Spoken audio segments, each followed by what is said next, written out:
ជីវិតរបស់អេពីគួរដែលជាមនុស្សម្នាក់នៅក្នុងត្រកូលរបស់ពួកហ្វីឡៃមានកំណើតនៅទីក្រុងអាតែនក្នុងកំឡុងអូឡ িম্প ពិកទី109នៅក្នុងអាយុ14ឆ្នាំគាត់បានចាប់ផ្ដើមសិក្សាអំពីទស្សនវិជ្ជាគាត់បានហាត់រៀនមួយរយៈពេលនៅសាឡាម៉ូស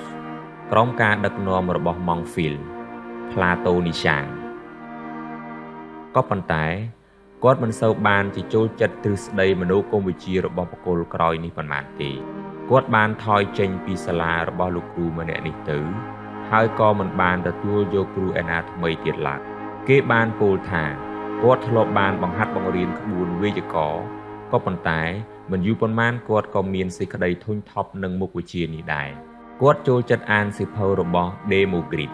ដែលគាត់ដកស្រង់ទាញយកចំណុចសំខាន់យកមកសរសេរជាប្រព័ន្ធវិជ្ជាផ្ទាល់របស់គាត់នៅថ្ងៃក្រោយមកនៅក្នុងអាយុ32ឆ្នាំគាត់បានបង្ហាត់បង្រៀនទស្សនវិជ្ជានៅមេតឺឡាំងបន្ទាប់មកទៀតនៅឡាំសាក5ឆ្នាំក្រោយមកទៀតគាត់ក៏បានត្រឡប់មកទីក្រុងអាតែនវិញហើយបានបង្កើតបក្សថ្មីមួយនៅទីនោះគាត់បានទិញចំការមួយយ៉ាងល្អដែលគាត់ដាំដំណាំដោយផ្ទាល់ដៃខ្លួនឯងគឺនៅទីនោះហើយដែលគាត់បានបង្កើតសាលារៀនរបស់គាត់មានជីវភាពរស់នៅសុខស្រួលសប្បាយជាមួយនឹងសាវករបស់គាត់ដែលគាត់បង្ហាត់បង្រៀននៅកណ្ដាលចំការ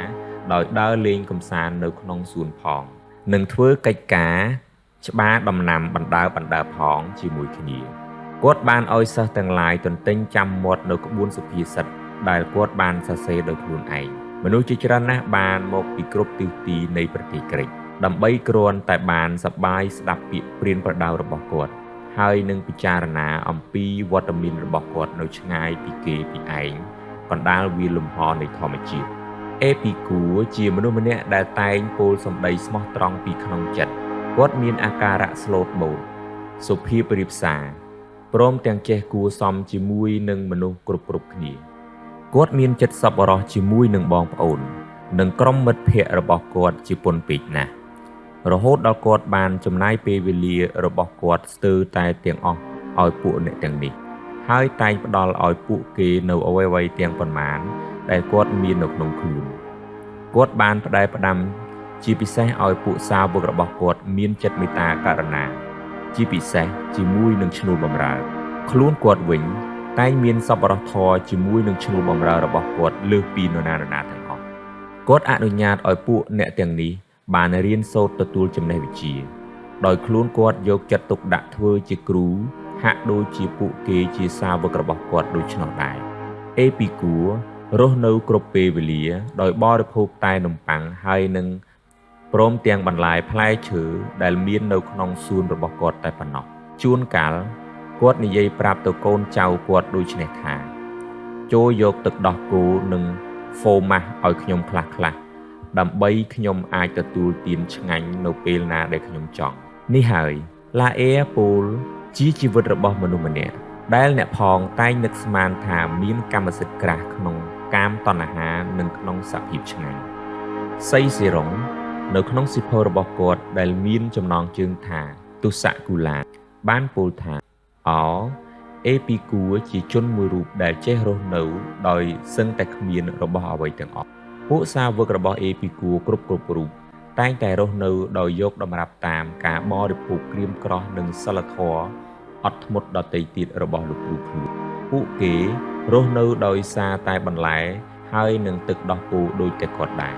មានពួកអ្នកខ្លះក៏ទទួលទានស្រាក្រហមបន្តិចបន្តួចទៅប៉ុន្តែពួកអ្នកឯទៀតទាំងអស់ផឹកតែទឹកប៉ុណ្ណោះអេពីគួរមិនបានចង់ឲ្យពួកគេដាក់ប្រាក់រួមជាមួយគ្នាឲ្យដូចជាពួកសាវករបស់ពីតាហ្គើនោះឡើយពីព្រោះគាត់យល់ថាអំពើនេះគ្រាន់តែជាការមិនទុកចិត្តគ្នាឯងតែប៉ុណ្ណោះគឺពុំមែនជាការរួបរួមដោយស្មោះសរជាមួយគ្នានោះឡើយគាត់មានជំនឿថាគ្មានអ្វីដែលថ្លៃថ្នូរខ្ពង់ខ្ពស់ជាងការរៀនសូត្រអំពីទស្សនវិជ្ជានោះទេពួកយុវជនគួរតែហាត់រៀនពីក្មេងឲ្យហើយទៅចំណែកពួកមនុស្សចាស់វិញមិនត្រូវនឿយណាយនឹងមុខវិជ្ជានេះទាល់តែសោះដោយហេតុថាគោលបំណងធំរបស់មនុស្សទាំងអស់គ្នានៅលើផែនដីនេះគឺស្វែងរកសេចក្តីសុខសប្បាយតែប៉ុណ្ណោះឯង គឺទីដាវនេះហើយដែលមនុស្សត្រូវតែខំប្រឹងស្រវាឈរសុភមង្គលដែលពួកទស្សនវិទូទាំងអស់ពោលអធិប្បាយគឺជាសុភមង្គលដែលបានមកពីធម្មជាតិពោលគឺជាសេចក្តីសុខសែនសានមួយដែលគេអាចរកបាននៅក្នុងជាតិនេះដោយសារតែការប្រើកម្លាំងឥទ្ធិពលពីធម្មជាតិទាំងស្រុងសេចក្តីសុខសប្បាយនៅក្នុងលោកីយ៍នេះចំពោះអេពីគូគឺពុំមែនស្ថិតនៅក្នុងអំពើស្រួលស្រណុកនៃកាមតណ្ហាឬក៏ការផឹកស៊ីឆ្ងាញ់ពិសានោះឡើយក៏ប៉ុន្តែស្ថិតនៅក្នុងអារម្មណ៍ស្ងប់ស្ងៀមគ្មានសេចក្តីទុក្ខខ្វល់ខ្វាយហើយនឹងសុខភាពនៅក្នុងអង្គប្រាណគាត់គ្មានគំនិតអ្វីទៀតទេក្នុងការស្វែងរកសម្បត្តិទ្រព្យដ៏កំពូល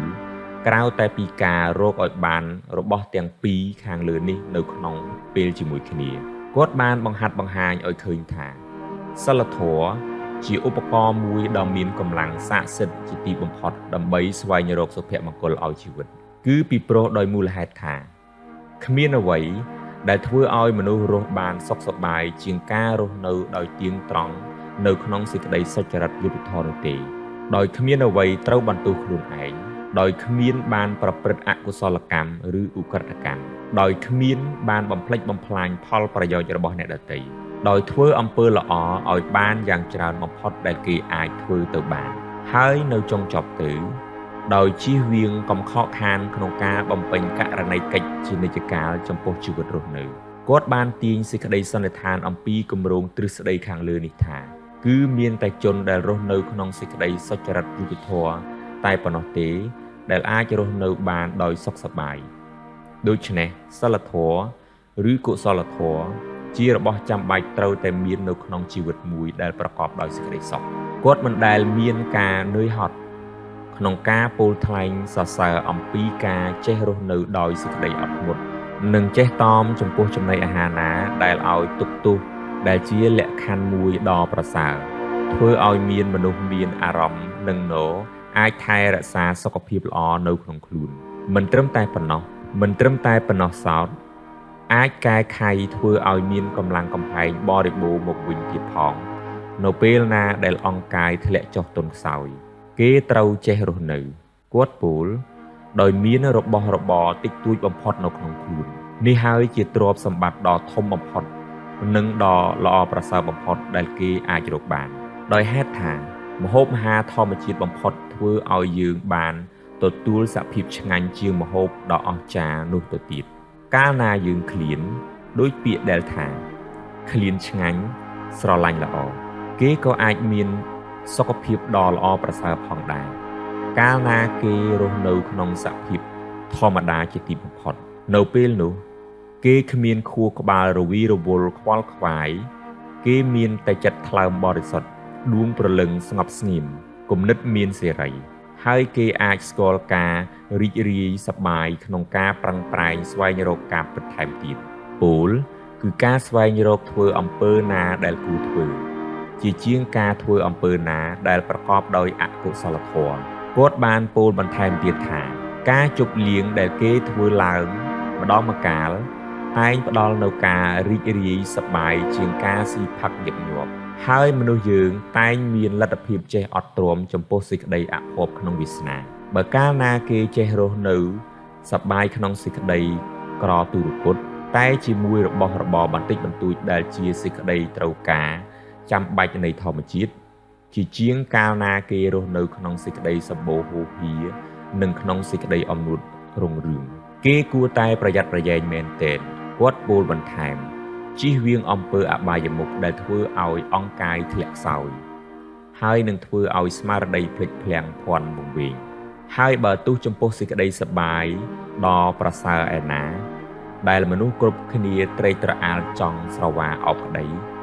ក៏គេត្រូវជិះវៀងចេញឆ្ងាយកាលណាបើគេថ្លឹងសេចក្តីទុក្ខលំបាកដែលជាលទ្ធផលវាមានសភាពធ្ងន់ធ្ងរហួសពេកជាងសភាពរីករាយដែលគេត្រូវបានទទួលផ្ទុយទៅវិញគេគួរតែចេះអត់ទ្រាំក្នុងការលំបាកបើកាលណាលទ្ធផលដែលហុចមកវាមកជាមួយគ្នានឹងសេចក្តីសុខសប្បាយដ៏មហាប្រសើរហួសពីសេចក្តីទុក្ខវេទនាដែលគេបានឆ្លងកាត់ជំនឿរបស់គាត់មួយដែលមានសភាពផ្ទុយគ្នាពីជំនឿរបស់ពួកសេរីណាអ៊ីក គឺសេចក្តីខ្ជិលច្រអូសឬសភាពស្ពឹកងប់ងល់គឺជាសុភមង្គលជានិច្ចនិរន្តរ៍ចំណែកសេចក្តីសប្បាយខាងផ្នែកបញ្ញាស្មារតីតែងតែមានន័យជ្រៅទូលំទូលាយជាងសេចក្តីសប្បាយខាងផ្នែកអង្គកាយគឺពីព្រោះថាគាត់ពោលអង្គកាយទទួលដឹងឮតែពីសេចក្តីឈឺចាប់បច្ចុប្បន្នរីឯបញ្ញាស្មារតីវិញទទួលដឹងឮអំពីសេចក្តីឈឺចាប់ដែលកើតមានឡើងក្នុងបច្ចុប្បន្នកាលផងក្នុងអតីតកាលផងក្នុងអនាគតកាលថែមទៀតផងថ្ងៃក្រោយមកនៅក្នុងសតវត្សទី20អ្នកប្រាជ្ញអាល្លឺម៉ង់ម្នាក់ឈ្មោះ Heidegger បានសរសេរតាមទ្រឹស្ដីរបស់អេពីគួរថាមនុស្សយើងគឺជាសត្វលោកដែលរស់នៅក្នុងទីឋានឆ្ងាយឆ្ងាយពូលគឺរស់នៅក្នុងអតីតកាលផងនិងក្នុងអនាគតកាលផងក៏ប៉ុន្តែមិនសូវជាបានរស់នៅក្នុងបច្ចុប្បន្នកាលនេះទេអេពីគួរបានយល់ថាព្រលឹងរបស់យើងក៏មាននិស្ស័យនិងលក្ខណៈជាអង្គកាយផងដែរគឺដោយហេតុថាព្រលឹងនេះឯងដែលបណ្ដាលឲ្យអង្គកាយមានចលនាគឺថាព្រលឹងនេះឯងបានចូលរួបរวมជាមួយនឹងអង្គកាយក្នុងសបាយក៏ដូចជាក្នុងសេចក្តីទុក្ខវេទនាខ្វះខាតឬក្នុងពិការភាពគឺព្រលឹងនេះឯងដែលបានធ្វើឲ្យយើងភ្ញាក់ឡើងក្រញាំងក្នុងនាទីដែលយើងកំពុងនិន្ទ្រាលក់ស្កប់ស្កល់នៅទីបំផុតគឺព្រលឹងនេះហើយដែលបានញ៉ាំងឲ្យរូបយើងដូរពណ៌សម្បោរយោងទៅតាមចលនាផ្សេងៗគាត់បានពោលបញ្ជាក់ថាបើសិនជាព្រលឹងពុំមានលក្ខណៈនិស្ស័យជាអង្គកាយនោះទេនោះច្បាស់ជាព្រលឹងគ្មានអ្វីតាក់ទងជាមួយនឹងខ្លួនប្រាណសោះឡើយគាត់បានសន្មតថាព្រលឹងគឺគ្មានអ្វីក្រៅតែអំពីវត្ថុធាតុម្យ៉ាងស្ដើងហើយស្រាលដែលមានពាសពេញនៅក្នុងខ្លួនយើងហើយដែលមានឋានៈជាអវយវៈរបស់យើងផងដែរប្រហែលគ្នានឹងដៃជើងឬក៏ក្បាលរបស់យើងម្ល៉េះហើយគាត់ក៏បានទាញសេចក្តីថាកាលណាអង្គកាយរបស់យើងស្លាប់ព្រលឹងក៏ត្រូវស្លាប់ជាមួយគ្នាដែរនៅពេលនោះព្រលឹងនឹងត្រូវរលាយបាត់ដូចជាផ្សែងទឹកហើយក៏គ្មានមនោសញ្ចេតនាអ្វីបន្តិចបន្តួចសោះនៅក្នុងខ្លួនរបស់យើងដូច្នេះទៅសេចក្តីស្លាប់មិនមែនជារបស់មួយដ៏អាក្រក់សាមញ្ញនោះទេដោយហេតុថាសេចក្តីល្អនិងសេចក្តីអាក្រក់វាស្ថិតនៅក្នុងមនោសញ្ចេតនាតែប៉ុណ្ណោះឯងម្ល៉េះហើយដោយសេចក្តីស្លាប់មានន័យថាជាការបាត់បង់នៅមនោសញ្ចេតនានៅពេលនោះសេចក្តីស្លាប់ក៏គ្មានទំនាក់ទំនងអ្វីជាមួយនឹងរូបយើងផងទេពីព្រោះយើងមិនដែលបានធ្វើអ្វីរួបរวมចូលគ្នាជាមួយនឹងសេចក្តីស្លាប់ម្ដងណាទេព្រោះកាលណាយើងនៅរស់វាឥតនៅទីនោះទេហើយកាលណាបើវាមកដល់វិញយើងក៏លែងនៅទីនោះហើយតាមដោយសេចក្តីពិតតាំងពីយើងបានកើតមកនៅលើភពផែនដីនេះគឺជាការធម្មតាពេកណាស់ដែលយើងតែងតែចង់រស់នៅដោយទាញយកសេចក្តីសុខសប្បាយឲ្យបានច្រើនជាទីបំផុតក៏ប៉ុន្តែគេមិនត្រូវចចេះចង់នៅទីនោះទៀតទេក៏ដូចតែមនុស្សម្នាក់ដែលបានបរិភោគឆ្ងាញ់រួចហើយក៏មិនត្រូវចចេះចង់អង្គុយនៅកន្លែងតុម្ហូបតទៅទៀតដែរទ្រឹស្ដីនៃសេចក្តីស្លាប់របស់អេពីគួរត្រូវបានស្រង់យកចេញមកពីលទ្ធិព្រះពុទ្ធសាសនាថ្វីបើទ្រឹស្ដីទាំងពីរនេះមានសេចក្តីអធិប្បាយខុសប្លែកគ្នាបន្តិចបន្តួចក៏ដោយព្រះពុទ្ធទ្រង់បានថ្លែងថាសេចក្តីស្លាប់ជារបស់មួយដ៏ទៀងទាត់ឬជាសេចក្តីចាំបាច់ចំណែកអេពីគួរបានពោលថាសេចក្តីស្លាប់មិនមែនជារបស់មួយដ៏អាក្រក់នោះទេក៏ប៉ុន្តែទ្រឹស្ដីទាំងពីរនេះបានអះអាងថាសេចក្តីស្លាប់គឺជាការបាត់បង់នៅមនោសញ្ចេតនាអេពីគួរបានពោលថាមនុស្សយើងដោយភាគតិចតួចណាស់ដែលចេះទាញយកប្រយោជន៍ពីជីវិតហើយគាត់ពោលថាមនុស្សគ្រប់គ្នាតែងតែមើលស្រាលចំពោះស្ថានភាពបច្ចុប្បន្នដែលគេកំពុងតែរស់នៅម្ល៉េះហើយមនុស្សម្នាក់ចេះតែនឹកស្មានស្រមៃឬមានគោលប្រាថ្នាថាគេនឹងបានរស់ខ្សែមខ្សានទៅថ្ងៃមុខក្នុងរំពេចនោះក៏ស្រាប់តែសេចក្តីស្លាប់បានមកដល់នៅចំពេលមួយដែលគេមិនទាន់បានសម្រេចគោលបំណងអ្វីទាំងអស់ដែលជាហេតុបណ្ដាលឲ្យជីវភាពរបស់មនុស្សជួបប្រទះនឹងសេចក្តីអភ័ព្វដល់ម្ល៉េះហើយគ្មានអ្វីដ៏ត្រឹមត្រូវនិងដ៏មានប្រយោជន៍ជាងការរស់នៅឲ្យបានសប្បាយនៅក្នុងពេលបច្ចុប្បន្ននោះទេដោយមិនចាំបាច់គិតពីអនាគតវែងឆ្ងាយ ពលគេមិនត្រូវរាប់ពីសេចក្តីសុខនៃជីវិតមួយដោយសារតែគេមានអាយុវែងនៅលើផែនដីនេះទេគឺត្រូវរៀបរាប់តាមអាការៈសប្បាយនិងរសជាតិឆ្ងាញ់ពិសាដែលយើងបានភ្លក់នោះវិញជីវិតមួយខ្លីដែលគេបានប្រទះកាយសប្បាយជីវិតមួយខ្លីដែលគេបានប្រទះការសប្បាយគាត់ពោលវាប្រសើរជាងជីវិតមួយដែលវែងដែលគេប្រទះនឹងសេចក្តីធុញថប់គឺរស់នៅឆ្ងាញ់ពិសានៅក្នុងម្ហូបអាហារដែលយើងតែងស្វែងរកមិនមែនចំនួនសាច់ទាំងដុំដែលគេរៀបចំមិនបានល្អនោះទេបើយើងគិតថាបន្ទាប់ពីសេចក្តីស្លាប់ទៅយើងនឹងបាត់បង់នៅអាការៈសប្បាយហើយនឹងសភាពចំណេញទាំងប៉ុន្មាននៅក្នុងជីវិតជារៀងរហូតតទៅយើងក៏គួរតែគិតពិចារណាផងដែរថាកាលពីមុនពេលដែលយើងកើតមកយើងក៏មិនបានប្រាថ្នាមកស្វែងរកសភាពឆ្ងាញ់អស់ទាំងនេះដែរម្ល៉េះហើយនៅពេលដែលយើងស្លាប់ទៅយើងក៏ច្បាស់ជាគ្មានចំណងសប្បាយក្នុងរឿងស៊ីចុកបុកទំពាបែបនេះតទៅទៀតដែរគឺជាសេចក្តីទន់ខ្សោយមួយដ៏ធំដែលមនុស្សត្រូវខ្លាចអំពីអ្វីៗដែលគេនិយាយពីឋានរូបរឿងទុក្ខវេទនារបស់តង់តាល់ស៊ីស៊ីទីទីនិងពួកក្រុមនារីដាដាយ៉ាតគឺសុទ្ធសឹងជារឿងព្រេងកំប្លែងដែលគេបង្កើតមកមួយសេរីដើម្បីធ្វើការបំភ័យនិងជំរុញឲ្យមនុស្សបានស្គាល់តណ្ហានិងសេចក្តីរំភើបតក់ស្លុតដែលបណ្ដាលឲ្យពួកគេភ័ន្តភាំងវង្វេងស្មារតី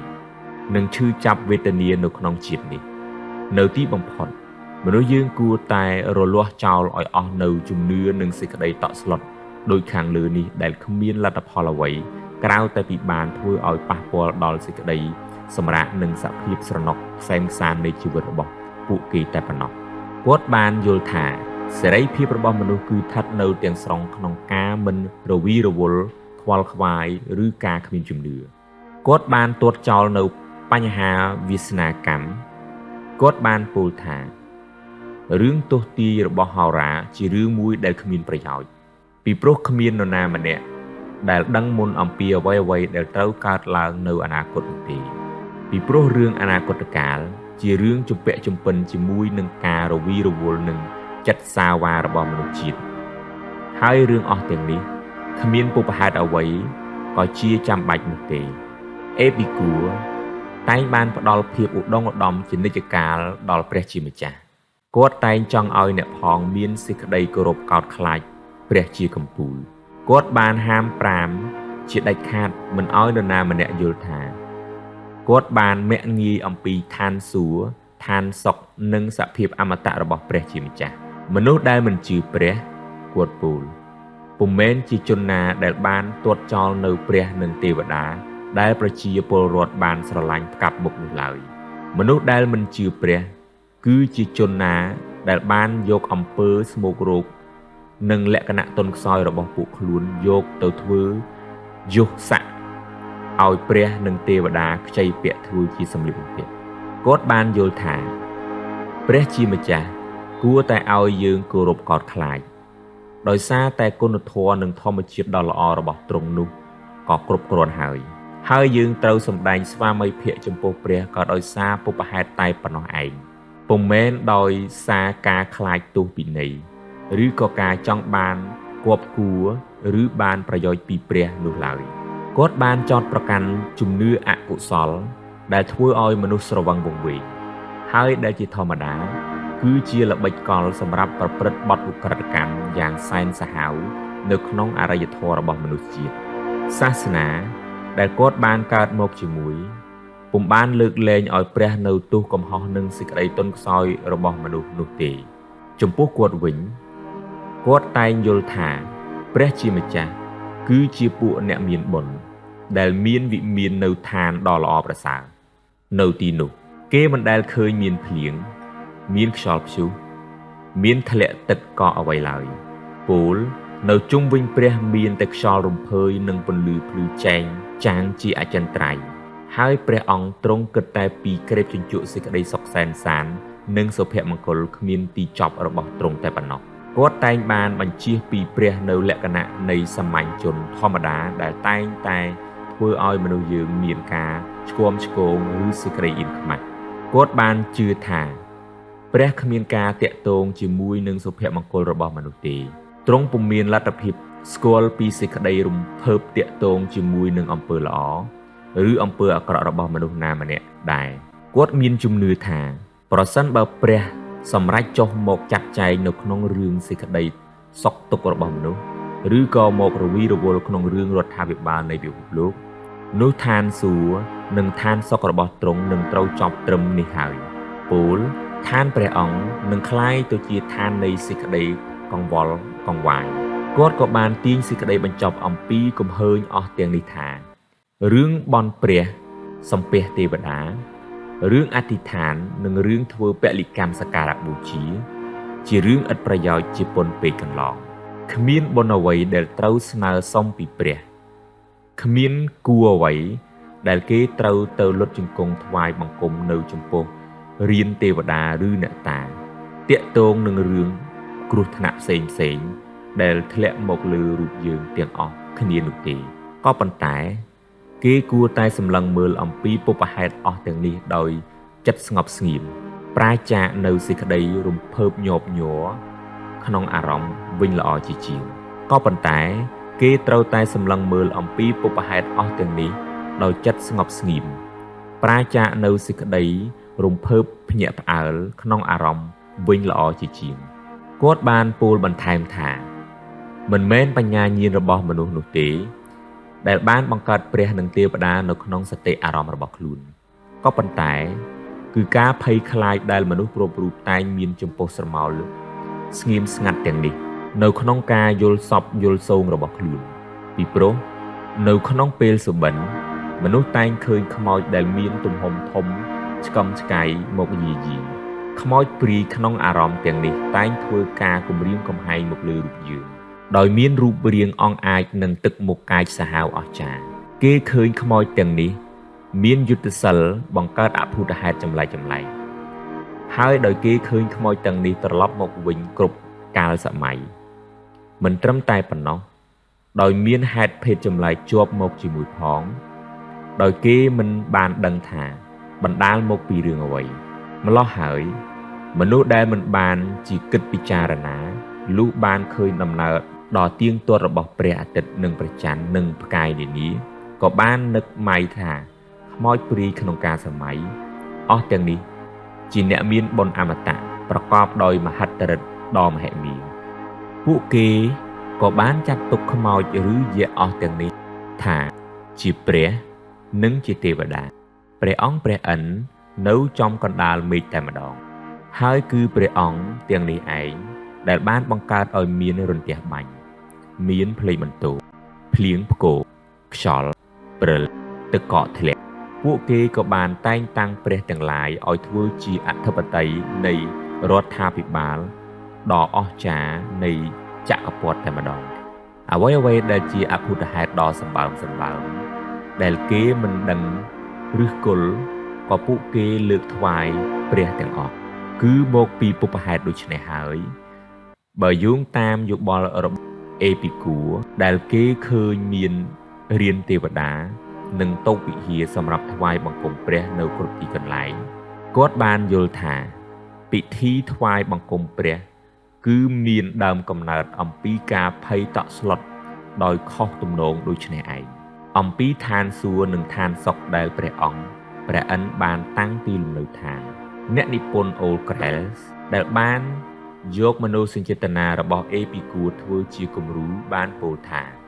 អំពីឋានសួគ៌និងឋានសុខដែលព្រះអង្គព្រះឥន្ទបានតាំងទីលំនៅឋានអ្នកនិពន្ធលូក្រែលដែលបានយកមនោសញ្ចេតនារបស់អេពីគូធ្វើជាគំរូបានពោលថាគេមិនត្រូវស្រមើស្រមៃអ្វីអំពីឋានប្រសិទ្ធអស់ទាំងនេះ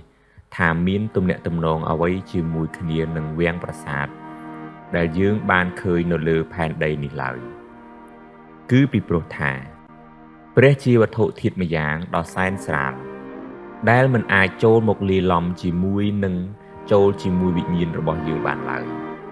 ពោល គឺយើងមិនអាចសម្លឹងមើលព្រះឃើញតាមដោយបញ្ញាស្មារតីរបស់យើងនោះផងទេម្ល៉េះហើយគឺជាការចាំបាច់ឋានបរមសុខអស់ទាំងនេះបានសាងសង់ឡើងស៊ីដង់ស៊ីផ្លែតែជាមួយគ្នានឹងធម្មជាតិរបស់ពួកបុគ្គលដែលរស់នៅទីកន្លែងប្រសិទ្ធនោះតែប៉ុណ្ណោះពួកទស្សនវិទូទាំងអស់មានមតិយល់ស្របជាមួយគ្នាថាបើយោងតាមដំណើរធម្មជាតិសុទ្ធសាធរបស់ធម្មជាតិវាគ្មានរបស់អ្វីមួយដែលថាមិនកើតចេញពីរបស់អ្វីមួយទៀតនោះទេហើយអ្វីមួយដែលមានរូបរាងឡើងរួចហើយក៏មិនអាចរលត់រលាយបាត់សូន្យសោះទាំងស្រុងទៅវិញដែរការពិសោធន៍បានឲ្យយើងដឹងថាអង្គកាយអ្វីមួយតែងបានត្រូវសាងឡើងការពិសោធន៍បានឲ្យយើងដឹងថាអង្គកាយអ្វីមួយតែងបានត្រូវសង់ឡើងដោយកំតិចនៃអង្គកាយផ្សេងដទៃទៀតម្ល៉េះហើយជាលទ្ធផលចុងចប់ទៅអង្គកាយនានាទាំងអស់តែងតែមានប្រធានរួមជាមួយគ្នាដែលយើងច្រើនតែហៅថាវត្ថុធាតុដើមវាមានការប៉ះទង្គិចមតិគ្នាជាច្រើនដើម្បីគ្រាន់តែចង់ដឹងថាអ្វីទៅដែលជាវត្ថុធាតុដើមយោងតាមយោបល់របស់អេពីគួរវត្ថុធាតុដើមសុទ្ធសឹងតែជាអាតូមឬកំទេចតូចបំផុតដែលគេមិនអាចបំបែកបានហើយដែលអេពីគួរយល់ថាជាប្រភពដើមនៃគ្រប់អង្គកាយទាំងអស់ពលអ្វីទាំងអស់នៅក្នុងធម្មជាតិគឺត្រូវបានសាងសង់ឡើងដោយប្រព័ន្ធនៃអាតូមក្រៅតែពីអាតូមគាត់បានសន្មតថាមានវត្តមាននៃរបស់មួយទៀតដែលគេហៅថាលំហតាមពិតលំហពុំមែនជាវត្ថុធាតុដើមហើយក៏ពុំមែនជាប្រព័ន្ធនៃអង្គកាយនានានោះឡើយអេពីគួរគ្រាន់តែចាត់ទុកថាលំហជាប្រភពដើមនៃចលនាតែប៉ុណ្ណោះឯងគឺដោយហេតុថាអេពីគួរពូលបើគ្មានលំហតូចឬសភាពឃ្លាតគ្នារវាងអង្គកាយនិងអង្គកាយនៅរាយហែពាសពេញក្នុងធម្មជាតិនោះទេវាគ្មានអ្វីមួយដែលអាចឬបំរាស់ឬក៏អាចបង្កើតជាចលនាបានឡើយម្ល៉េះហើយវត្ថុធាតុទាំងដុំនៃធម្មជាតិច្បាស់ជាមានសភាពគាំងស្ញែងគ្មានកម្រើកប្រៀបបានដូចគ្នាទៅនឹងផ្ទាំងថ្មមួយដុំម្ល៉េះហើយសភាពនឹងថ្កល់បែបនេះច្បាស់ជាពុំបានបង្កើតឲ្យមានផលិតកម្មអ្វីទាំងអស់គាត់បានសន្មតថាក្រុមអាតូមទាំងនេះទាំងអស់នេះមានវត្តមានឋិតថេរនិរន្តរ៍គាត់បានសន្មតថាក្រុមអាតូមអស់ទាំងនេះមានវត្តមានឋិតថេរឆេរិកាលតាំងពីដើមទីនៃពិភពលោករៀងមកចំនួននៃអាតូមថ្មីបើមានព្រំដែនរបស់វាគឺជាចំនួនដែលហួសពីការស្មានឬការវិនិច្ឆ័យរបស់មនុស្សនៅក្នុងមុខឬបាតឬក្នុងរូបនៃវត្ថុអ្វីនីមួយវាមានចំនួនអាតូមរាប់អស់សង្ស័យគាត់បានយល់ស្មានថាគឺទម្ងន់នៃអាតូមនេះហើយដែលបានបង្កើតឲ្យមានចលនានៃក្រុមរបស់ពួកវាឡើងជួនកាលពួកវាមានការប៉ះទង្គិចនឹងគ្នាឯងជួនកាលពួកវាមានការប្រតោងប្រទៀមប្រខំតែជាមួយនឹងពួកគ្នាទៅវិញទៅមករបៀបរួបរวมគ្នាវាធ្វើជាប្រព័ន្ធផ្សេងដែលបានបញ្ចេញឥទ្ធិពលប្លែកខុសគ្នានៅក្នុងធម្មជាតិដែលមានវត្តមានកើតឡើងដោយចៃដន្យសុទ្ធសាធពលគឺពុំបានគោរពតាមគម្រោងច្បាប់គូសទុកជាមុនដែលព្រំលិខិតណាមួយក្រុមប្រព័ន្ធនៃអាតូមផ្សេងទាំងនេះក៏បានបញ្ចេញជារូបរាងទ្រង់ទ្រីនៃវត្ថុផ្សេងផងដែរគាត់បានប្រៀបធៀបប្រព័ន្ធនៃក្រុមអាតូមផ្សេងទាំងនេះទៅនឹងអក្សរសាស្ត្រជាឧទាហរណ៍ពាក្យថា address និង res ជាពាក្យពីរមានន័យខុសគ្នាស្រឡះក៏ប៉ុន្តែត្រូវបានប្រគំឡើងដោយព្យាង្គអក្សរតែមួយរបៀបបើជាអក្សរខ្មែរវិញគេអាចទាញឧទាហរណ៍ពីពាក្យប្រែនិងពេពីពាក្យក្រនិងកដូច្នេះទៅយោងតាមអេពីគួរក្រុមប្រព័ន្ធអាតូមដែលបានបង្កើតជាអង្គកាយមួយបែបនឹងអាចបង្កើតទៅជាអង្គកាយមួយបែបទៀតឧបមាបើវាស្ថិតនៅក្នុងប្រព័ន្ធផ្សេង បើទោះជាយ៉ាងនេះក៏ដោយយោងតាមអេពីគួរក្រុមអាតូមផ្សេងមិនមែនចេះតែអាចចូលទៅសាងសង់ក្នុងប្រព័ន្ធតែប្រព័ន្ធអង្គកាយនៃវត្ថុធាតុនានានៅលើពិភពលោកនេះបានទេជាឧទាហរណ៍តាមទំនងមើលទៅក្រុមអាតូមដែលបានសាងសង់អំបោះឡែនមួយដុំគឺមិនមែនជាក្រុមអាតូមដែលបានសាងសង់ត្បូងពេជ្រនោះទេគឺដូចតែពាក្យពេចន៍ជាច្រើននៅក្នុងអក្សរសាស្ត្រដែលគ្មានព្យាង្គអក្សរអ្វីរួមជាមួយគ្នាទាំងអស់នោះទេគាត់បានយល់ថាកំទេចតូចនៃអង្គកាយទាំងនេះបានស្ថិតនៅក្នុងសភាពនៃចលនាជាអចិន្ត្រៃយ៍គឺដូច្នេះហើយបានជាគ្មានរបស់អ្វីមួយនៅក្នុងធម្មជាតិដែលស្ថិតនៅក្នុងសភាពដដែលទាល់តែសោះវត្ថុខ្លះក៏មានការស្រុតចុះអន់ថយចំណែកវត្ថុខ្លះទៀតក៏កើនទំហំឡើងដោយសារបានទទួលកំទេចនៃវត្ថុធាតុដទៃដែលកំពុងតែចុះថយរបស់ខ្លះចេះតែទទួលសភាពចាស់ជរាចំណែករបស់ខ្លះទៀតចេះតែមាននិងបានទទួលកម្លាំងពលំថ្មីជារៀងរាល់ថ្ងៃដូច្នេះទៅវត្ថុធាតុស្ថិតនៅបានតែមួយរយៈពេលប៉ុណ្ណោះនៅក្នុងលោកនៅពេលដែលរបស់មួយកំពុងទទួលអាការៈពុករលួយពេញទំហឹងក្រុមអាតូមដែលកំពុងរត់ចេញទៅក៏បានទៅរួបរวมជាមួយនឹងក្រុមអាតូមផ្សេងទៀតដើម្បីសាងសង់ប្រព័ន្ធថ្មីខុសប្លែកពីវត្ថុធាតុដែលកំពុងតែរលួយទៅដូច្នេះទៅគ្មានអ្វីដែលសាបសូន្យនោះឡើយថ្វីបើរបស់អ្វីមួយក៏ដោយនៅក្នុងលោកមានវត្តមានបានតែមួយរយៈពេលហើយថ្វីបើអ្វីក៏ដោយហាក់ដូចជាមានដំណើរសម្ដៅទៅរកការរលត់នៅចុងចប់ហាក់ដូចជាមានរបស់ស័ក្តិសិទ្ធិអ្វីមួយមកធ្វើឲ្យវិញ្ញាណសាបសូន្យទាំងស្រុងអេពីគួរបានស្រមៃឃើញថាវាមានពេលមួយដែលអាតូមទាំងអស់នៅដាច់ដោយឡែកពីគ្នាលុះដល់ក្រុមអាតូមបានជួបគ្នាការពាក់ព័ន្ធដោយចៃដន្យក៏បានបង្កើតឲ្យមានពិភពផ្សេងរាប់មិនអស់ពិភពនីមួយៗមានវត្តមានមួយរយៈពេលហើយក៏បានរលត់រលាយទៅវិញឬមួយដោយភ្លើងឆេះកាលប្រៀបបានដូចជាថ្ងៃចូលមកដល់ជិតក្បែរពេកទៅបណ្ដាលឲ្យឆេះរលាយផែនដីឬមួយដោយសារមានការរង្គោះរង្គើបោកទង្គិចជាយ៉ាងខ្លាំងបណ្ដាលឲ្យអ្វីក៏ដួលបាក់រលំហិនហោចគ្មានសល់ជាហេតុឲ្យមានការរលាយរលត់ម៉ាស៊ីនពិភពលោកវាមានរបៀបច្រើនយ៉ាងណាស់ដែលពិភពនីមួយអាចរលាយទៅវិញក៏ប៉ុន្តែកំទេចដែលនៅសល់នោះអាចផ្ដុំគ្នាបង្កើតជាពួកសត្វបែបថ្មី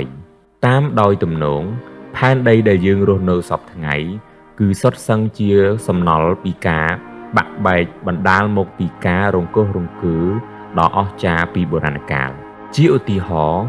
ជ្រុះជ្រលងក្រហេងក្រហមគួរឲ្យព្រឺស្ញាច់នៃសមុទ្រជួរភ្នំដ៏ខ្ពស់សម្បើមស្រទាប់ដុំថ្មដ៏វែងអន្លាយថ្មខ្លះដុះជ្រងច្រាងទទឹងគ្នាខ្លះទៀតត្រួតលើគ្នាពីលើចុះក្រោមថ្មខ្លះទៀតជាន់លើគ្នារបៀបស្តាឈៀងឬតាមជំរេជាឧទាហរណ៍សភាពដុះដាលមិនស្មើគ្នានៅផ្នែកផ្ទៃខាងក្នុងនៃផែនដីទឹកស្ទឹងទន្លេដែលហូរនៅក្រោមដីស្ទឹងបឹងបួររូងថ្មជាឧទាហរណ៍មួយទៀតសភាពដីដុះមិនស្មើគ្នាលៀនជាអណ្ដាតចូលទៅក្នុងទឹកដាច់ដោយរទេះរតាយដោយសារបឹងបួរឬសមុទ្រដែលបានមកកាត់ឲ្យคล้ายទៅជាកោះជ្រោះឬភ្នំអេពីគួរបានសន្មតថាចក្រវាឡនេះគ្មានព្រំដែនទេរបស់ទាំងមូលនេះគ្មានកន្លែងត្រង់កណ្ដាលគ្មានកន្លែងត្រង់ដើមគ្មានកន្លែងត្រង់ចុងបើទោះជាគេឈរនៅទីកន្លែងណាក៏ដោយនៅលើភពផែនដីនេះគេនឹងប្រទះវាលលំហមួយដាច់កន្ទុយភ្នែកដែលគេមិនអាចឆ្លងកាត់បានដែលគេមិនអាចរកឃើញដើមទីឬក៏ចុងទីនោះទាល់តែសោះគាត់បានពោលថាមានតែមនុស្សឈួតប៉ុណ្ណោះដែលបានសរសើរសំណាងខ្លួនដោយបានគិតថាព្រះនិងទេវតាបានបង្កើតផ្ទៃមេឃនិងចក្រវាឡដោយសារតែមានចិត្តស្រឡាញ់ចំពោះពួកមនុស្សលោកវាគ្មានអ្វីសមទំនងសោះដែលព្រះនិងទេវតាដែលធ្លាប់តែបានរស់នៅ ដោយស្ងៀមស្ងាត់តាំងពីយូរយារណាស់មកហើយរួចក៏ស្រាប់តែបដូរចិត្តមួយរំពេចដោយនឹកភ្នក់កែប្រែផ្លាស់ប្ដូរជីវិតបែបថ្មីវិញម្យ៉ាងវិញទៀតគេស្រណុកធ្វើការវិនិច្ឆ័យពេកណាស់ក្នុងរឿងនេះដោយសង្កេតមើលឃើញកំហុសនិងអំពើឆ្គាំឆ្គងរបស់មនុស្សគេនឹងអាចវិនិច្ឆ័យបានថាភពផែនដីនេះមិនមែនជាស្នាដៃរបស់ព្រះទេគាត់បានយល់ឃើញថាផែនដីបានបង្កើតមនុស្សទាំងឡាយហើយនឹងសត្វធាតុដទៃផ្សេងទៀតប្រហែលគ្នាទៅនឹងបច្ចុប្បន្ននេះដែលព្រះធរណីកំពុងតែបង្កើតសត្វកណ្ដុរប្រែងសត្វតូបសត្វដង្កូវនិងសត្វល្អិតដទៃទៀតនៅឡើយដែរគាត់បានឧបមាថានៅពេលដំបូងទីនៃកំណើតរបស់ខ្លួនផែនដីនេះមានកម្រាលខាត់ដោយខ្លាញ់ក្រាស់ព្រមទាំងជីជាតិដែលគេហៅថានីត្រាតហើយនៅពេលដែលព្រះអាទិត្យបានផ្ដល់កម្ដៅយូរទៅក៏មានដុះចេញជាស្មៅនិងព្រៃព្រឹក្សាតូចបន្ទាប់មកទៀតក៏ចេញជាបូសដូចជាផ្សិតមួយរយៈពេលក្រោយមកលុះដល់ពេលបូសទាំងនេះវាទុំហើយសម្បកវាខាងក្រៅក៏ផ្ទុះបែកធ្លាយព្រមទាំងបានបញ្ចេញសត្វមួយតូចដែលសណ្ដោះខ្លួនចេញបន្តិចម្ដងពីព្រោះទីកន្លែងដែលទឹកបានផ្ដល់កំណើតឲ្យវាក៏ចាប់ផ្ដើមដកដង្ហើមឡើងព្រះធរណីក៏បង្ហូរចេញពីទីកន្លែងនោះនៅទឹកដោះដែលចិញ្ចឹមពួកសត្វតូចទាំងនេះឲ្យរស់រានមានជីវិតនៅក្នុងចំណោមហ្វូងសត្វគ្រប់មុខគ្រប់យ៉ាងដែលបានកើតចេញមកពីធម្មជាតិវាមានសត្វខ្លះអាក្រក់គួរឲ្យខ្ញាប់សត្វខ្លះគ្មានជើងទេហើយសត្វខ្លះទៀតគ្មានក្បាលទេសត្វខ្លះទៀតមានអវយវៈជាប់ស្អិតនឹងដងខ្លួនតែម្ដងម្ល៉េះហើយក៏មានសត្វមួយចំនួនធំដែលបានស្លាប់ទៅវិញដោយពួកវាមិនអាចមានលទ្ធភាពចិញ្ចឹមខ្លួនឬក៏គ្មានលទ្ធភាពបន្តពូជដោយធ្វើការរួមសង្វាស់ភេទជាមួយនឹងភេទនៅទីបំផុតពួកសត្វដែលនៅរស់ទាំងប៉ុន្មានគឺពួកសត្វណាដែលមានអវយវៈសមសួននឹងគ្នាហើយដែលអាចរួមប្រពៃណីនឹងគ្នាគឺសត្វលោកទាំងអស់នេះហើយដែលយើងបានឃើញនៅក្នុងពិភពលោកសពថ្ងៃនៅក្នុងសភាពលក្ខណៈដំបូងនៃផែនដីនេះធាតុត្រជាក់កម្ដៅថ្ងៃនិងខ្យល់ព្យុះក៏ពុំទាន់មានសភាពលក្ខណៈកាចសាហាវឬកំបុតត្បូងដូចសពថ្ងៃនេះទេពីព្រោះក្នុងពេលនោះអ្វីក៏នៅមានសភាពថ្មីទាំងអស់នៅឡើយពួកមនុស្សជាតិដែលទើបចេញដំបូងមកពីធាតុដីមានលក្ខណៈមាំទាំនិងរឹងប៉ឹងជាងពួកមនុស្សយើងសពថ្ងៃនេះពួកគេមានរូមដុះជ្រងច្រាងពេញខ្លួនទំនងដូចជារូមសត្វជ្រូកព្រៃ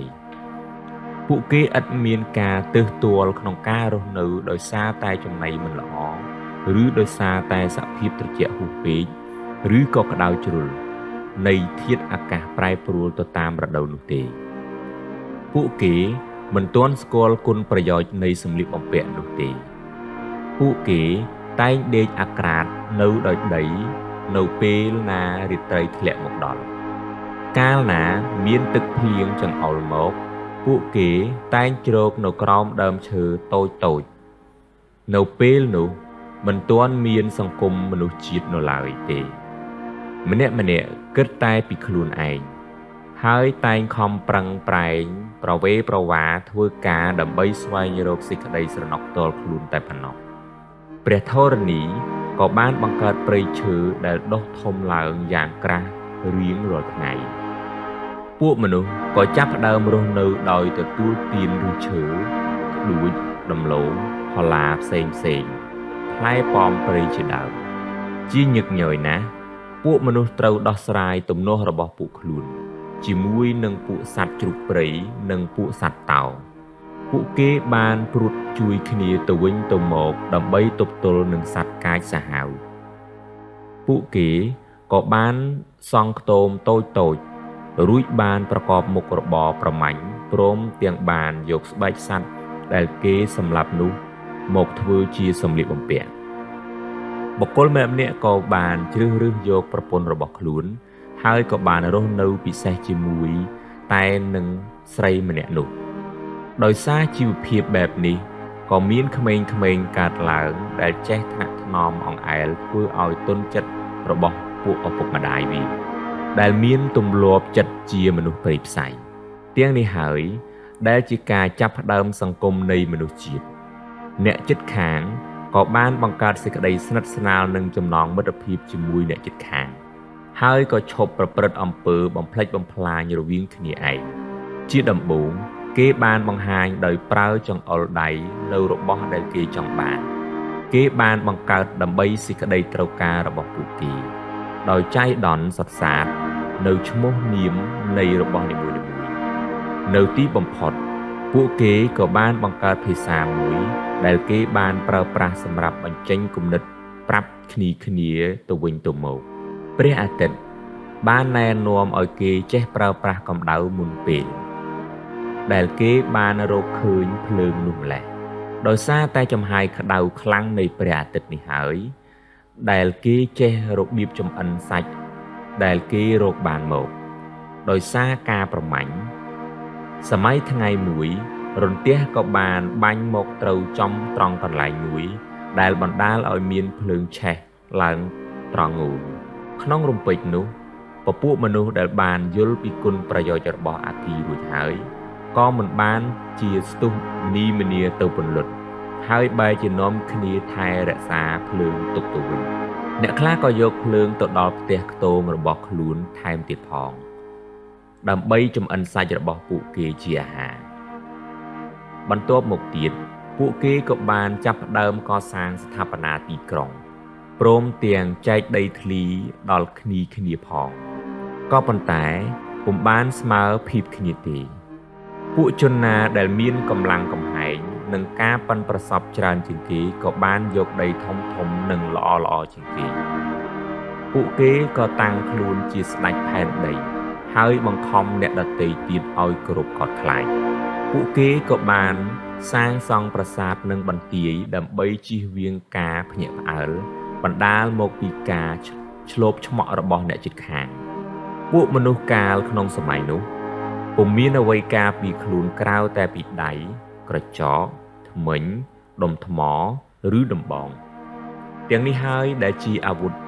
ពួកគេបានប្រើប្រាស់ដើម្បីដោះស្រាយទំនាស់រវាងគ្នាបន្ទាប់ពីបានដុតព្រៃឈើជាច្រើនកន្លែងដោយប្រការផ្សេង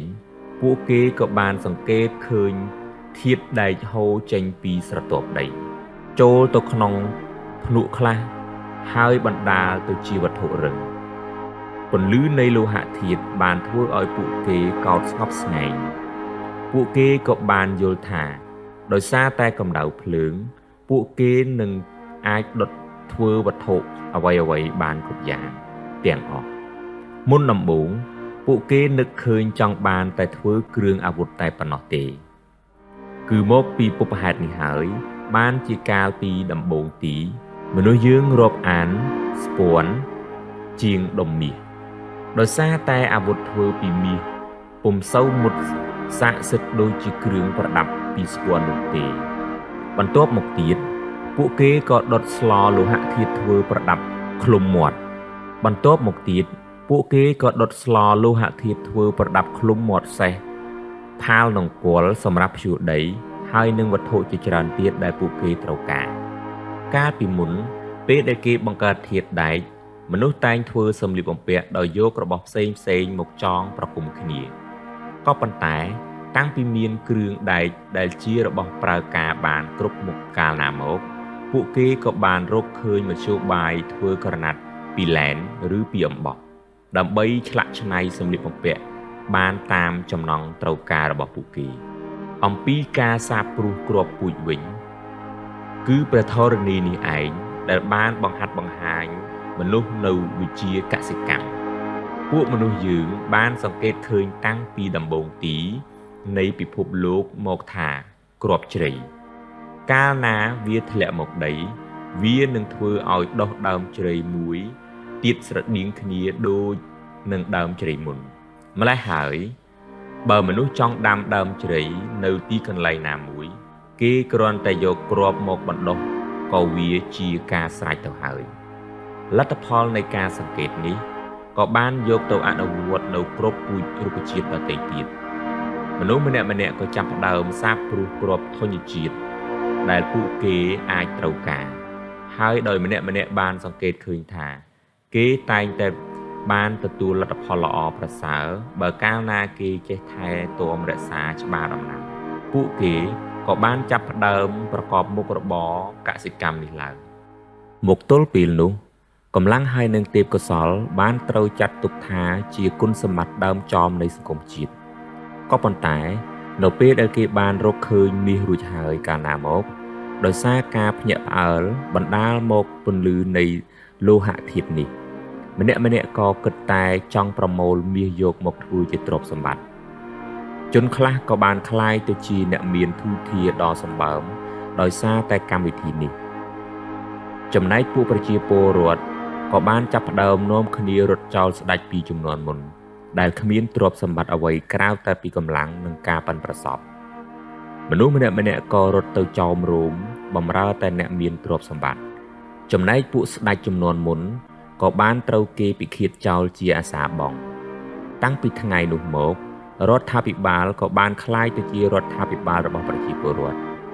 គេក៏បានបង្កើតច្បាប់ឡើងព្រមទាំងជ្រើសរើសយកចៅក្រមដើម្បីត្រួតពិនិត្យឲ្យអ្នកផងគោរពច្បាប់និងដើម្បីទទួលភារកិច្ចនៃការបំពេញកិច្ចការសាធារណៈ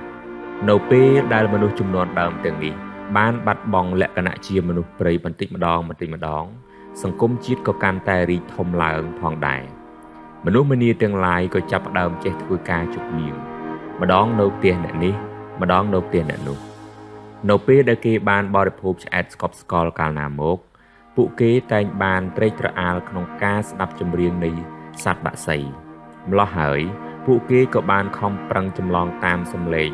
ព្រមទាំងប្រគំភ្លេងនិងចម្រៀងទៅតាមបែបបទដែលពួកគេបានឮពីសត្វបក្សីខ្យល់ធ្ងោ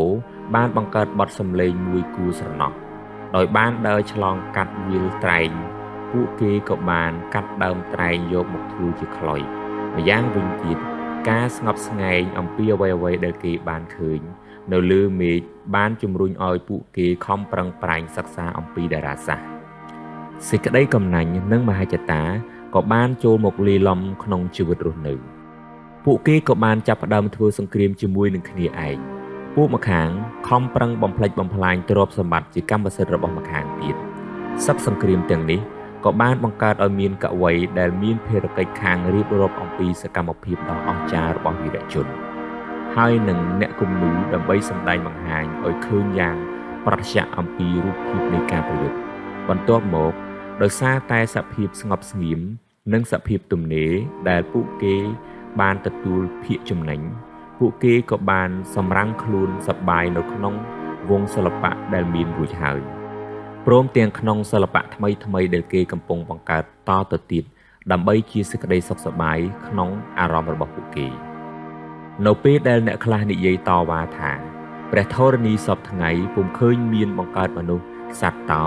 ឬក៏សត្វឆ្កែត្រង់ណាសោះអេពីគួរបានឆ្លើយថាព្រះម៉ែធរណីមានសេចក្តីហត់នឿយដោយតែស្រីម្នាក់ចាស់ជរាពុំអាចមានកូនដូចនេះដែរដីណាក៏ដោយដែលគេទើបបានដាំដំណាំជាដំបូងតែងតែផ្ដល់ភោគផលបានច្រើនជាងនៅពេលបន្ទាប់មកទៀតនៅទីបំផុតកាលណាគេដកព្រៃឈើនៅត្រង់ម្ដុំណាចោលចេញនៅត្រង់កន្លែងក្រហងដីនោះនឹងពុំអាចមានចេញព្រៃឈើឲ្យមានទំហំដូចមុនទៀតឡើយពូលគឺចេញតែរុក្ខជាតិរួញក្រញេះប្រកបដោយបន្លាចាក់ស្រេះហើយម្យ៉ាងវិញទៀតគេអាចនិយាយបានថានៅក្នុងពេលសប្តាហ៍នេះវាមានវត្តមាននៃសត្វទន្សាយសត្វកញ្ជ្រោងសត្វជ្រូកហើយនិងសត្វផ្សេងទៀតដែលចេញកំណើតពីដីសុទ្ធសាធក៏ប៉ុន្តែដោយនៅទីកន្លែងនោះជាកន្លែងដាច់ឆ្ងាយស្រយាលពីកន្លែងមនុស្សរស់នៅយើងក៏មិនបានដឹងឮហើយក៏មិនបានអាចជឿថារឿងដូចនេះវាអាចប្រព្រឹត្តទៅកើតម្យ៉ាងវិញទៀតដោយយើងធ្លាប់តែបានឃើញសត្វកណ្ដុរដែលវាកើតចេញមកតែពីសត្វកណ្ដុរគ្នាវាយើងក៏មិនអាចជឿបានថាមានសត្វកណ្ដុរឯទៀតដែលវាកើតចេញមកពីផែនដីនោះដែរ ពួកទស្សនវិទូជាច្រើនមានការបែកខ្ញែកគំនិតគ្នាក្នុងរឿងក្បួនតម្រាដែលអនុញ្ញាតឲ្យយើងដឹងស្គាល់ពីការពិតអេពីគូបានបញ្ជាក់ថាគ្មានការពិតប្រាកដអ្វីនៅក្នុងចំណេះដឹងរបស់មនុស្សក្រៅតែពីការពិតប្រាកដបានមកពីវិញ្ញាណតែប៉ុណ្ណោះទេយើងមានចំណេះដឹងដោយសារតែរបាយការណ៍ដែលយើងបានទទួលពីវិញ្ញាណទាំង5របស់យើងតែប៉ុណ្ណោះហើយក៏វាគ្មានក្បួនតម្រាអ្វីផ្សេងទៀតដែលធ្វើឲ្យយើងដឹងពីសេចក្តីពិតហើយនិងសេចក្តីមិនពិតនោះទេចំពោះលទ្ធភាពនៃការយល់ឃើញនិងបញ្ញាញាណវិញគាត់បានអះអាងថានៅពេលដំបូងទីមនុស្សយើងគ្មានគំនិតទាល់តែសោះនៅក្នុងអារម្មណ៍របស់មនុស្សយើងគឺដូចជាតុកទទេស្អាតធេងគ្មានអ្វីទាំងអស់នៅពីលើនៅពេលដែលអវយវៈបានធំធាត់មានកម្លាំងមុំទុំហើយទើបបានចំណេះដឹងបានចូលមកដោយសារតែរបាយការណ៍របស់វិញ្ញាណមនុស្សយើងអាចមានគំនិតគិតទៅដល់របស់ដែលមិននៅនឹងមុខម្ល៉េះហើយខ្លួនគេអាចធន់ច្រឡំដោយយល់ថារបស់ដែលជាអវត្តមាននោះថានៅនឹងមុខឬក៏របស់ដែលមិនធ្លាប់ដែលមានទាល់តែសោះទៀតផងថាជាវត្តមានផ្ទុយទៅវិញរបស់ដែលគេទទួលដឹងតាមវិញ្ញាណគឺជារបស់ណាដែលមានវត្តមានពិតប្រាកដមែនហើយមិនអាចធន់ច្រឡំទេដូចជារបស់គេមើលឃើញឬក៏ដើរប៉ះទង្គិចក្នុងប្រការនេះមានតែមនុស្សឈួតលីលាប៉ុណ្ណោះដែលមិនទាមទារយករបាយការណ៍នៃវិញ្ញាណដើម្បីឈោងទៅដល់កម្ពស់បញ្ញាញាណឬឈានជើងចូលទៅក្នុងការត្រេះរិះពិចារណាវាមានរបៀបបែបបទច្រើនយ៉ាងដែលពួកទស្សនវិទូអាចពន្យល់អធិប្បាយអំពីគំហើញឬការមើលឃើញអេពីគូបានយល់ថាពីគ្រប់អង្គកាយនានាទាំងអស់ដែលមានចំនួនរាប់អស់សង្ខេបនៅក្នុងចក្រវាឡនេះវាតែងមានຂະຫນາດចេញនៅកំតិចលំហដូចគ្នានឹងអង្គកាយទាំងនោះដែរកំតិចលំហតូចទាំងនេះស្ថិតនៅក្នុងពាសពេញអាកាសដែលយើងកំពុងតែដកដង្ហើមហើយដោយសារមធ្យោបាយនេះឯងទើបវិញ្ញាណរបស់យើងអាចទទួលរបាយការណ៍ពីវត្ថុនៅខាងក្រៅរូបយើងគាត់បានសន្មតថាក្លិននេះមួយសំឡេងនេះមួយកម្ដៅនេះមួយពន្លឺនេះមួយព្រមទាំងគុណភាពដទៃទៀតដែលអាចញ៉ាំងវិញ្ញាណឲ្យទទួលយកឥទ្ធិពលស្គៀបរមាស់ពុំមែនមានលក្ខណៈត្រឹមតែជាអភូតហេតុដែលមាននៅក្នុងព្រលឹងវិញ្ញាណតែប៉ុណ្ណោះទេពោលពុំមែនមានស្ថិតនៅតែក្នុងការស្រមើស្រមៃរបស់យើងនោះទេវាមានសភាពពិតប្រាកដជាក់ស្ដែងរបស់វានៅខាងក្រៅខ្លួនយើងពិតមែនទៅតាមលក្ខណៈបែបបទដែលវិញ្ញាណយើងបានទទួលហើយវាមានលក្ខណៈអភូតហេតុមួយចំនួនយោងទៅតាមបែបបទផ្សេងដែលជាក្លិនពិតមែនជាសំឡេងពិតមែនជាកម្ដៅពិតមែនជាពន្លឺពិតមែនមិនចាំបាច់តែចំពោះមនុស្សនោះទេតែចំពោះសពសត្វក៏ដូចគ្នាទាំងអស់ជាឧទាហរណ៍លំអងតូចដែលរសាត់ចេញពីផ្កាធ្លាក់ពាសពេញដីបានផ្សព្វផ្សាយក្លិនពីដោក្រអូបឈ្ងុយឈ្ងប់ដោយតែមនុស្សបានហិតក្លិននោះពិតមែនប្រសិនបើជាគេបានដើរទៅដល់កន្លែងទីធ្លាសួនច្បារទាំងនោះនៅពេលដែលគេវារគាំងជាដើមអាកាសធាតុដែលនៅជុំវិញទីនោះត្រូវបានពោពេញសភាពខ្ទរខ្ទាទ្រហឹងដោយតែសូរស័ព្ទសំឡេងដែលយើងបានឮនោះឯងហើយនៅពេលដែលព្រះអាទិត្យចាប់ផ្ដើមរះចេញមកវាតែងតែមាននៅក្នុងខ្យល់បរិស្ថាននៅអ្វីដែលភ្លឺភ្លេចដោយតែរស្មីដែលយើងបានឃើញនៅពេលនោះឯងនៅទីបំផុតឧបមាថាវាមានរឿងតែមួយសោះក៏ប៉ុន្តែមានលក្ខណៈប្លែកគ្នាចំពោះសត្វពីរដែលមានលក្ខណៈខុសគ្នាគឺមកតែពីធាតុផ្ទៃក្នុងរបស់សត្វទាំងពីរនោះវាមិនដូចគ្នាទេពោលឧបមាថាស្លឹកស៊ូលវាមានជាតិល្វីងចំពោះមនុស្សក៏ប៉ុន្តែវាមានរសជាតិផ្អែមពិសាចំពោះសត្វពពែគឺមកពីមនុស្សហើយនិងពពែពុំមានរចនាសម្ព័ន្ធផ្ទៃក្នុងដូចគ្នាសោះឡើយពួកក្រុមបក្សស្តូអ៊ីកដែលមានវិន័យតឹងរ៉ឹងក្នុងការរស់នៅនិងចេះអត់ទ្រាំតាមវាសនាកម្មហើយដែលតាមពិតមានមោទនភាពនិងអំនួតដ៏ធំធេងពោលសេចក្តីស្ងប់ស្ងៀមរបស់ពួកគេជាសេចក្តី ស្ងៀមស្ងាត់ដែលពោពេញដោយសេចក្តីក្រៀវក្រោតរំសាបែរជាមានសេចក្តីច្រណែនរន្ទ្រាននឹងការខឹងសម្បាយ៉ាងខ្លាំងចំពោះអេពីគូគឺដោយហេតុថាទស្សនវិទូម្នាក់នេះបានបង្រៀនទ្រឹស្ដីខុសប្លែកស្រឡះពីពួកស្តូអ៊ីកគឺពួកអេពីគូបានបង្រៀនមនុស្សឲ្យចេះទទួលយកការសប្បាយខ្លះៗពីធម្មជាតិកុំឲ្យតែការសប្បាយនោះមានបង្កដោយជាតិពុលឲ្យតែសមរម្យនឹងធាតុកំណត់របស់ខ្លួនព្រមទាំងកុំឲ្យខូចប្រយោជន៍ដល់អ្នកដទៃចំណែកពួកស្តូអ៊ីកវិញគឺបង្រៀនមនុស្សឲ្យទទួលរបៀបយកតែសេចក្តីទុក្ខតែម្យ៉ាងឲ្យចេះអត់ទ្រាំនឹងកម្មវាសនាក៏ប៉ុន្តែមិនឲ្យត្រេកត្រអាលក្នុងការសប្បាយទាល់តែសោះទោះជាការសប្បាយនោះគ្រាន់តែជាការបាត់បង់នៅសេចក្តីទុក្ខបណ្ដោះអាសន្នក៏ដោយក៏ប៉ុន្តែមានក្រុមមិត្តភ័ក្តិនិងក្រុមសាវកជាច្រើនដែលបានចោមរោមស្រឡាញ់គាត់ភ្លុកទឹកភ្លុកដីម្ល៉េះហើយពួកស្តូអ៊ីកក៏បានប្រើមធ្យោបាយគ្រប់យ៉ាងដើម្បីបណ្ដុះបង្អាប់ទស្សនៈរបស់អេពីគូមានពួកស្តូអ៊ីកខ្លះបានផ្សាយការមូលបង្កាច់ទៅលើអេពីគូនៅក្នុងសៀវភៅដែលពួកខ្លួនបានបោះពុម្ពផ្សាយដូច្នេះហើយបាននៅជាក្នុងសម័យក្រោយមកមនុស្សច្រើនគ្នាណាស់បានស្គាល់អេពីគូតែតាមរយៈសៀវភៅរបស់ពួកស្តូអ៊ីកតែប៉ុណ្ណោះពួកគេក៏នឹកស្មានថាបុព្វបុរសម្នាក់នេះដែលតែងរស់នៅក្នុងកតិធម៌ដោយចេះតមចំពោះការសប្បាយនិងសភាពឆ្ងាញ់គ្រប់បែបយ៉ាងថាជាមនុស្សដែលបានធ្លាក់ទៅក្នុងអបាយមុខដ៏គួរឲ្យស្អប់ខ្ពើមសាំងក្រេហ្វាដែលជាស្ដេចសង្ឃកាតូលិកម្នាក់បានពោលអំពីជីវិតបរិសុទ្ធនៃទស្សនវិទូអេពីគូបានពោលថាសេចក្តីសុខសប្បាយជាគោលបំណងរបស់មនុស្សគ្រប់គ្នាក៏ប៉ុន្តែកុំឲ្យគេនឹកស្មានថាជាសេចក្តីសុខសប្បាយក្នុងដំណេកតណ្ហាពោលកុំឲ្យគេនឹកស្មានថាមានតែប៉ុណ្ណឹងបុគ្គលម្នាក់នេះបានរស់នៅដោយទៀងត្រង់និងត្រឹមត្រូវជាទីបំផុតដោយអនុវត្តទ្រឹស្ដីសិលធម៌របស់គាត់ឲ្យបានត្រូវស្របជាមួយនឹងជីវិតផ្ទាល់ខ្លួនអេពីគូមិនដែលចង់រវីរវល់ជាមួយនឹងរដ្ឋាភិបាលនៃសាធារណរដ្ឋទេគាត់តែងស្រឡាញ់ជីវិតស្ងៀមស្ងាត់និងសេចក្តីក្សែមខ្សាន្តរបស់គាត់នៅឆ្ងាយពីសភាពដឹកនាំរូបបដិមាករដែលពួកទីក្រុងអាតែនបានស្ថាបនាជូនគាត់គឺជាសក្ខីភាពនៃកិត្តិយសនិងសេចក្តីគោរពដ៏ធំធេងដែលអ្នកស្រុកមានចំពោះរូបគាត់អ្នកដែលបានស្រឡាញ់អេពីគូមិនដែលបានបោះបង់ចោលគាត់ទេក្រៅតែពីជនម្នាក់ឈ្មោះមេត្រូដូរូសដែលបានរត់ចោលគាត់ដើម្បីទៅរៀនសូត្រនៅក្នុងបណ្ឌិតសភារបស់កានីយ៉ាតក៏ប៉ុន្តែជនក្រោយនេះបានចាក់ចេញទៅតែ6ខែប៉ុណ្ណោះក៏បានរត់ត្រឡប់មករកអេពីគូវិញម្ដងនេះគឺនៅរហូតដល់ថ្ងៃស្លាប់ដែលកើតមានឡើងមុនមរណភាពរបស់អេពីគូបន្តិចបន្តួចប៉ុណ្ណោះ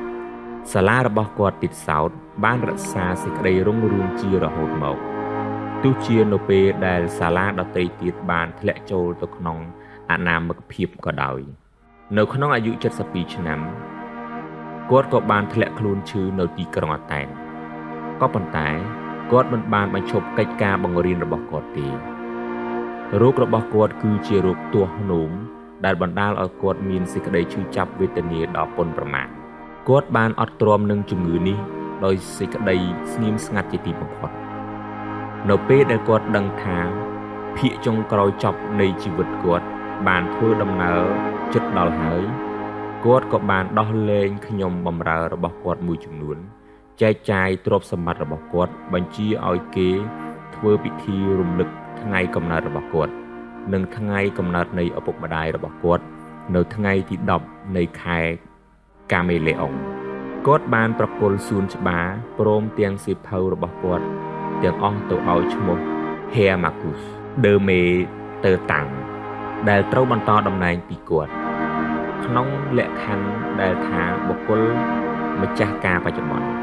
ត្រូវតែប្រគល់ទ្រព្យសម្បត្តិទាំងអស់នេះបន្តទៅទៀតទៅអ្នកមាននីតិកាន់កាប់ទីកន្លែងនេះនៅក្នុងអនាគតកាលគាត់ក៏បានសរសេរលិខិតមួយទៅអ៊ីដូមេណេមានសេចក្តីដូចនេះថានៅទីបំផុតដោយសារតែគុណបុណ្យព្រះជាម្ចាស់ខ ខ្ញុំក៏បានរស់នៅដោយសេចក្តីសុខសប្បាយរហូតដល់ថ្ងៃចុងចប់នៃជីវិតរបស់ខ្ញុំនៅក្នុងពេលនេះខ្ញុំមានសេចក្តីទុក្ខកង្វល់យ៉ាងខ្លាំងដោយសារតែរោគរបស់ខ្ញុំវាស៊ីរូងពុះវៀនហើយនិងក្រពះនោមដែលបណ្ដាលឲ្យមានការឈឺផ្សាដែលគេមិនអាចនឹកស្មានបានទោះជាយ៉ាងនេះក្តីនៅកណ្ដាលសេចក្តីឈឺចាប់វេទនារបស់ខ្ញុំមានតែសេចក្តីត្រេកអរសប្បាយក្នុងបញ្ញាញាណដោយនឹករលឹកឃើញទៅដល់ការវែកញែកអធិប្បាយនិងគុណធម៌របស់ខ្ញុំដែលធ្វើឲ្យបានចម្រុងចម្រើនដល់ទស្សនវិជ្ជាខ្ញុំសូមឲ្យលោកជួយនៅក្នុងនាមនៃសេចក្តីស្រឡាញ់ដែលលោកតែងតែមានចំពោះខ្ញុំមើលថែរក្សាដល់កូនចៅរបស់មេត្រូដូសរូផងរយៈពេល14ថ្ងៃក្រោយមកបន្ទាប់ពីរោគរបស់គាត់បានចាប់ផ្ដើមឡើងអេពីគូក៏បានចូលទៅជ្រមុជនៅក្នុងធុងទឹកក្តៅដែលគាត់បានឲ្យគេរៀបចំជាពិសេសនៅពេលដែលគាត់ចូលដល់ក្នុងទឹកកាលណាគាត់ក៏បានសុំស្រាក្រហមសុទ្ធមួយកែវគាត់បានផ្ដែផ្ដាំដល់កូនចៅគាត់នៅទីនោះឲ្យនឹករលឹកឃើញដល់គាត់ហើយនឹងសុភាសិតរបស់គាត់ជានិច្ចគាត់ក៏លើកស្រាអកឡើងរួចក៏ដាច់ខ្យល់មួយរំពេចសេចក្តីស្លាប់នេះបានមកដល់នៅក្នុងឆ្នាំទី1នៃអូឡ িম্প ាត127ពួកអ្នកស្រុកអាតែនបានសម្ដែងនៅសេចក្តីសោកស្ដាយស្រណោះយ៉ាងខ្លាំងប៉ុនប្រមាណចំពោះរូបគាត់